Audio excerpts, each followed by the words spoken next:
दशमी के उपाय। 9 दिन पूरे होने के बाद जब दसवीं तिथि आए, दसवीं नवरात्रि पूर्ण होने के बाद में जो दसवीं तिथि आए, समी के पत्ते 5, 5 दुर्वा, 5 बेलपत्र।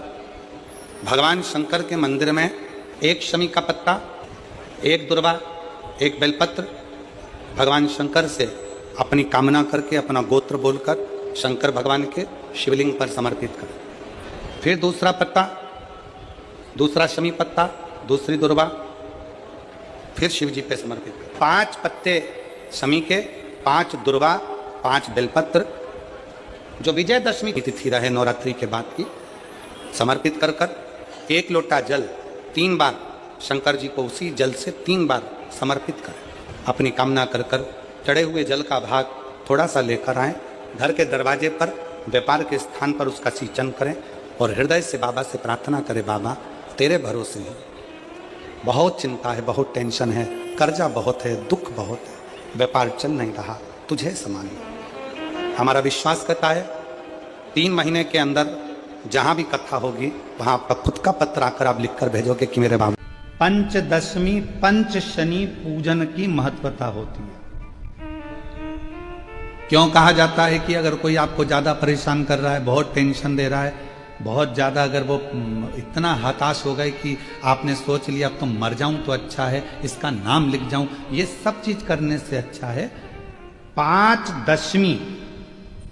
दशमी जानते हो? 5 दशमी, कोई सी भी 5 दशमी आप चुन लीजिए, परंतु वो दशमी अमावस्या के पहले वाली नहीं होना चाहिए, वो पूर्णिमा के पहले वाली दशमी। 5 कोई सी भी दशमी पर शमी के वृक्ष के नीचे जाइए, घी का दीपक लगाइए, शुद्ध जल तांबे के पात्र में लेकर जाकर अर्पित करिए। पहले दीप जलाना, उसके बाद शमी के पौधे में जल डालना और पौधे उस वृक्ष के नीचे बैठकर जल चढ़ाकर वहीं पर 1 चावल का दाना समर्पित कर कर बाबा से प्रार्थना करना कि बाबा मुझे बहुत कष्ट है, ये मेरा एक तकलीफ मुझे दे रहा है, बस आप मेरी तकलीफ को दूर करना। शिव की ऐसी कृपा होगी। 5 शमी पूजन, जब विजय दशमी के भाव से, दशमी आपके यहाँ पर भी पूजन होती, विजयदशमी पे हमारे यहाँ शमी के पत्र की बड़ी पूजन का महत्व है। 5 दशमी 5 शमी पूजन कर ली जाती है तो जो भी आपका द्रोही होता है वो आपसे दूर हो जाता है या आपसे स्नेह कर कर आपके करीब आ जाता है। ये शमी पूजन वृक्ष योनि के अंतिम योनि का पूजन। सारे वृक्षों पर पत्थर पड़ जाते हैं, पर शमी के पौधे पर पत्थर किस लिए हम मारेंगे? कौन मारेगा? उसमें तो कांटे लगे रहते हैं, कौन मारेगा उसको? क्या कांटा झड़ाएगा पत्थर मारकर? नहीं।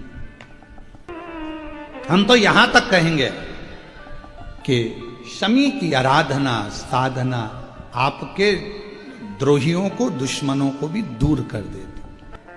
और मेरी जीजियों, मेरे जीजाओं, मेरी बेटियों, बेटाओं, मेरी माताओं, मेरे बुजुर्ग माता पिता स्मरण करें, जब जब यदि आपका हृदय दुखे, मन दुखे, तो एक शमी की पत्ती को शंकर के शिवलिंग पर जरूर चढ़ाएं, सारे दुख अपने आप समाप्त होना प्रारंभ। शमी का तो कोई कहे क्या वृक्षों में, पौधों में, पत्तियों में भी क्या, ये वृक्षों के अंदर भी क्या जीव होता है? क्या इसमें भी प्राण होते हैं? होते हैं, इसमें भी प्राण, ये भी ऑक्सीजन लेना छोड़ना सब कार्य इनका चालू है, ये भी जीवित है। जल नहीं मिलेगा मर जाएंगे, जल गया समाप्त। आप लोगों के घर के अंदर घंटी है, वो गरुण घंटी, काय के लिए बजाते हैं उसको? भगवान की आरती में बजाया जाता है, भोग लगे तब बजाया जाता है, भगवान को जगाना हो तब बजाया जाता है। किसके लिए बजाते हैं? भगवान के लिए। तो भगवान के लिए बजाते हो कि भगवान तुम भोजन करो, भगवान तुम जागो, भगवान तुम ये करो, भगवान तुम वो करो? नहीं।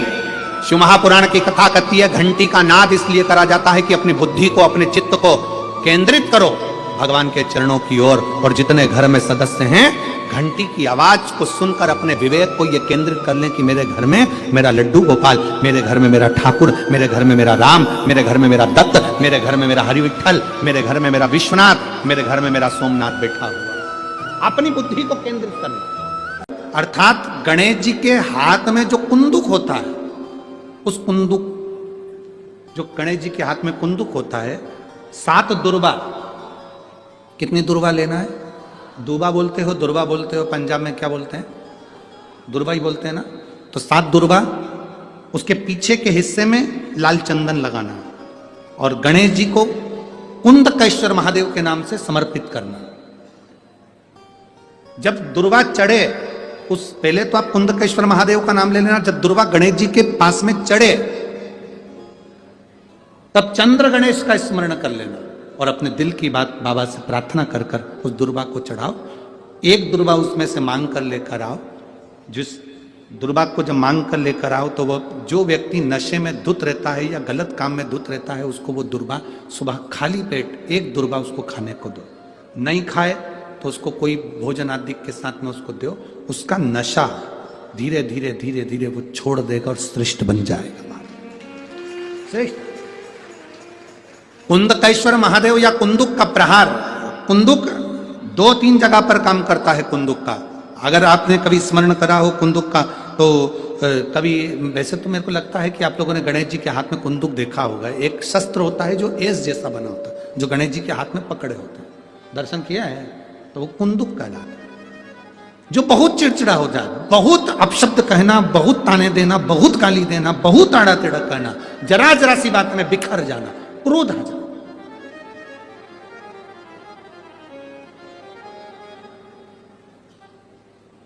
श्वेत पुष्प, सफेद पुष्प बेलपत्री के साथ जब देवाधिदेव महादेव के ऊपर समर्पित करा जाता है, थोड़ी देर चढ़े रहने के बाद बेलपत्र और श्वेत पुष्प में से सफेद पुष्प उठाकर बेलपत्री के वृक्ष के नीचे समर्पित कर दिया जाता है जो शिवलिंग पे चढ़ाया गया, और उसका एक श्वेत पुष्प उठाकर शिव का चढ़ा हुआ बेलपत्री के वृक्ष के नीचे समर्पित कर दिया जाता है। वहां की मिट्टी को उठाकर अपने घर के द्वार का स्पर्श करा दिया जाता है। तो क्रोध करने वाला व्यक्ति, चिड़चिड़ करने वाला व्यक्ति कुंदकेश्वर महादेव का नाम लेकर जब वो रज लगाई जाती है, मिट्टी लगाई जाती है, तो वो धीरे धीरे क्रोध करना बंद कर देता है। घर में पूरे शांति और आनंद की अनुभूति होने लगती है। ये कुंदकेश्वर है, ये साधारण नहीं है। कुंदकेश्वर माता पार्वती ने कुंदुक उठाकर प्रहार करा, और जैसे ही माता पार्वती ने कुंदुक उठाकर प्रहार करा, प्रहार करते से विदल उत्पल के ऊपर प्रहार करते से विदल उत्पल के प्राण चले जाते हैं और वो कुंदुक भगवान शंकर के चरणों में जाकर गिर जाता है। जब शिवजी के चरणों में कुंदुक जाकर गिरा तब शंकर भगवान के चरणों में माता पार्वती जी ने जाकर देखा तो उनके चरणों में चोट लगी हुई थी, क्षमा मांगी, चरणों में गिर गई मां। और शिवजी ने कहा, पार्वती तुम दुख ना मनाओ, तुम्हारे कुंदुक का मेरे चरणों में गिरना, मेरा नाम आज से कुंदकेश्वर होगा। पार्वती मेरे चरणों में कुंदुक का प्रहार हुआ और मेरा नाम कुंदकेश्वर हुआ। आज के बाद मृत्यु लोक में रहने वाला व्यक्ति, उसके शरीर में अगर कोई रोग, कोई दुख व्यापेगा और वो मेरे कुंदकेश्वर की कथा को पूरी सुन लेगा या कुंदकेश्वर के नाम का उच्चारण कर लेगा, तो उसके दुख का, उसके शरीर के रोग का मैं निवारण कर दूंगा। वो कुंदकेश्वर महादेव है। बोल कुंदकेश्वर महादेव की। वो कुंदकेश्वर महादेव, कुंदुक का नाम रखा। हम शंकर जी को जल कहां बैठ के चढ़ाते हैं? बोलो बोलो, जल के बोलो जरा। वैसे तो जो शिवलिंग होता है उस शिवलिंग के आसपास कहीं पर भी बैठ जाओ जहां से जल बहता है, बस उस स्थान को छोड़कर। पर विशेष जल चढ़ाने का स्थान कहां से बताया गया? उत्तर की ओर मुख कर। हमें दक्षिण में बैठना है, उत्तर में मुख करना। उत्तर की ओर भगवान शंकर की जलाधारी, जलाधारी से मतलब है जो शिवजी का चढ़ा हुआ पानी जो बहता है वो उत्तर की ओर जाता है। तो हम कहां बैठते हैं? बोलो बोलो जम के, दक्षिण की ओर। मान लो शिवजी का पानी इधर जा रहा है तो तुम्हें इधर बैठना है, शिवजी का पानी इधर जा रहा है तो तुम्हें इधर बैठना है।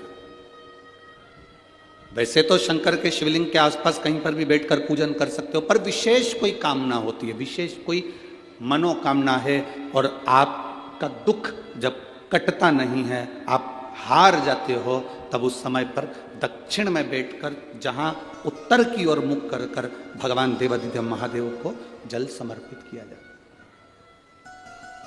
उत्तर दिशा में ऐसा क्या है कि शंकर जी का जल उत्तर की ओर जाता है? ये उत्तर और दक्षिण, ये दो दिशा तो हमारे यहाँ बड़ी विचित्र मानी जाती है। हमारे यहाँ सबसे अच्छी दिशा, कोई मकान भी लेता है तो कहता है पूरा पश्चिम का मकान होना चाहिए। कोई मकान ले, पूर्व का मकान हो, पश्चिम का मकान हो। कोई दुकान ले तो कहते हैं पूरा पश्चिम का मकान दुकान हो। पर मेरा वो घरदानी तो उत्तर दक्षिण का आनंद लेता, उत्तर दक्षिण। ऐसा दक्षिण दिशा में ऐसा क्या है कि शंकर जी का चढ़ा हुआ जल दक्षिण में ही जाता है? यहां तक शिव महापुराण की कथा कहती है, मान लो आपके घर में छोटा सा शिवलिंग है, आपके घर में छोटा सा शिवलिंग है, उस शिवलिंग को आपने थाली में रख लिया। थाली में रखने के बाद में गूंज रहा है आवाज, थाली में रखने के बाद उस थाली में शिवलिंग को रख लिया, आपने उसको स्नान कराया। थाली में भी अगर शिवलिंग रख रहे हो तो उस शिवलिंग का जो दिशा है वो उत्तर की होना चाहिए। भले आप मंदिर में पूरा पश्चिम में बैठे हो, आपके घर का मंदिर तो पूरा पश्चिम में ही होगा, आपके घर का मंदिर कहाँ होगा? पूरा पश्चिम में। पर शिवलिंग की दिशा कहाँ रखना है? उसकी जलाधारी की दिशा कहाँ रखना है? जम के बोलो जरा, उत्तर।